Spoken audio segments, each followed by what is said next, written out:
Yo, yo, yo, welcome back, good afternoon, this your boy Man Miller coming to you back live with another video game trailer reaction with gameplay and interview, as well to the new game that's coming out, Samurai Jack. And with who's doing the interview is the person who created the cartoon.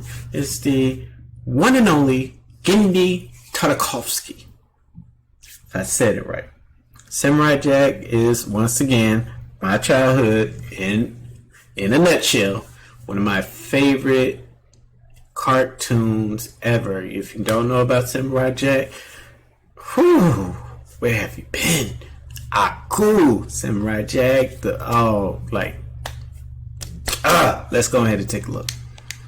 Samurai Jack's animated adventures came to a grand finale in 2017, but now this time-traveling samurai is back in Samurai Jack Battle Through Time, a brand new original video game. Here to tell us about it, I'm joined by Samurai Jack's creator and animation legend, Genndy Tartakovsky. Thank you. Thanks for having me. Well, thanks for making a bunch of amazing cartoons that have clearly inspired my own personal laboratory. Let's talk about Samurai Jack. This is a brand new story. It's by Derek Bachman. It takes place within the sort of Samurai Jack timeline, but walk us through exactly sort of where and when, aside from through time, this is taking place. Well, I think it kind of picks up right where we were finishing the last season, the finale of the whole thing. And it starts, we created a new mythology where it kind of starts as an alternate timeline, and Aku sends Jack through that timeline, and now, of course, Jack has to fight his way back and defeat Aku. But this time, the adventures are kind of similar, fresher, because for the first time, you actually get to control Jack and really fight all those amazing villains and henchmen, and I like how he have the friends along the way sticks with the cartoony aspect. And now, this is the first Samurai Jack game. It looks like a game you would play. There was the PS2 game that came out in 2004. Can you sort of talk about like a GameCube difference in perception almost, of not just like Samurai Jack, but kind of video games in general? Or the Wii. Feels like it's you're under, like it has that type of style. It's not so graphically empowering, but yeah, sure. Samurai Jack, 16 years ago, it's sticking to how the cartoon is. I like video it. games were, especially for licensed characters, like not every kids TV show, sort of like game has to be B class treatment. Like right, you just kind of go into have serious graphics to them. They do some new graphics. Like it's a cartoon. Generally, it's not. Sometimes it's good for it to stick being a cartoon. They were doing it while I was in production on the show, so it's hard for me to be super involved. And because it takes a commitment and a love to do this right, even for video games, for a TV show, for anything.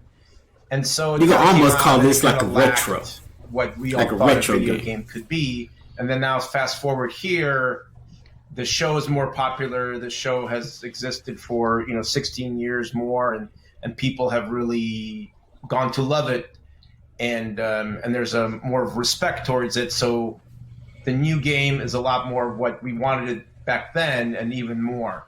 So it's completely different from my point of view, from what it was to how far it's come now.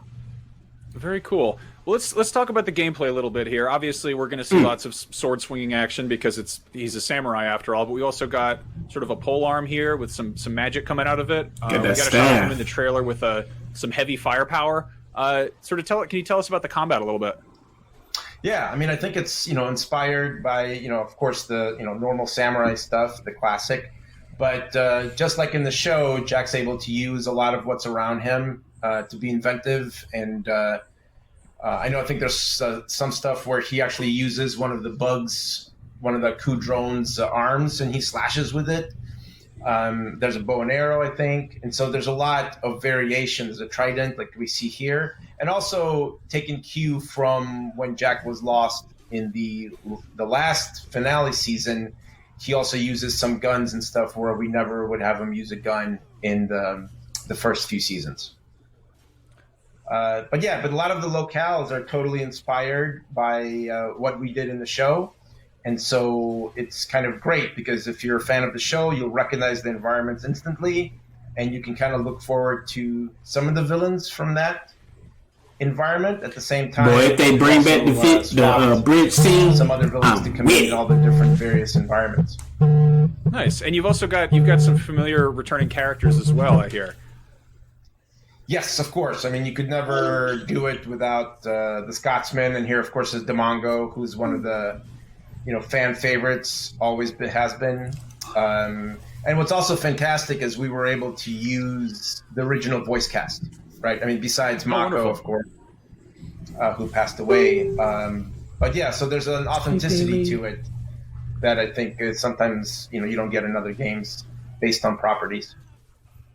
This is awesome. Now, something I'm really curious about, this is developed by Soleil, which is a studio based out of Japan. Obviously, Samurai Jack is a Western cartoon heavily influenced by Japanese media and culture, and now you've got a Japanese team developing a game based on that. Can you talk a little bit about that relationship? You don't need to have too much in this game. For whenever you do these things, it's like always a simple, great good platformer with some fondness and appreciation from the team that's actually going to be. You don't need to have any AAA if production. It's just all about money, and they feel like they could take advantage of the name of the property.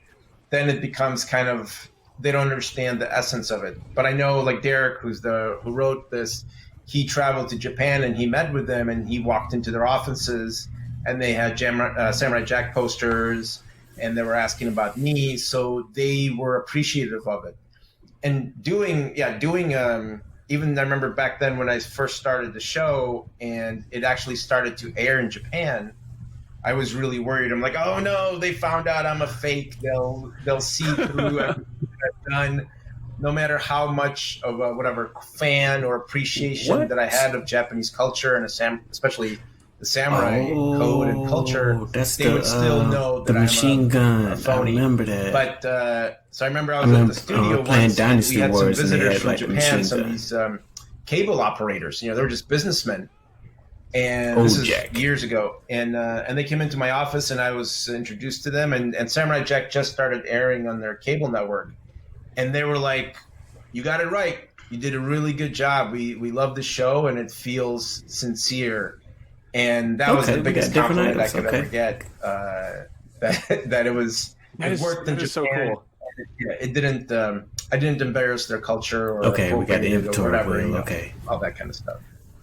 I love that. So now, obviously, like Samurai Jack has been around for almost 20 years, and or is it relative to maybe where were the time watching Samurai Jack as kids are now adults and they're out making video games and stuff. Have you sort of had any encounters with people working on the game who fanboy out and get completely overwhelmed by it, or is it a little bit like it's more about in general? I think like you said, it's been around for so long, it's been able to influence a lot of artists going into video games and animation in general.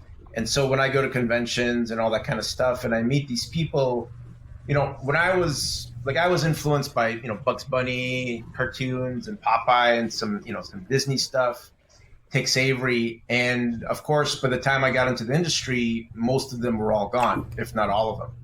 And so I was never really able to meet any of the people who inspired me to go into animation. And now it's been pretty incredible. Oh yeah, you try. When I go to conventions, I meet the people who say, "Well, yeah, I got into the industry not that good at platforms, sir."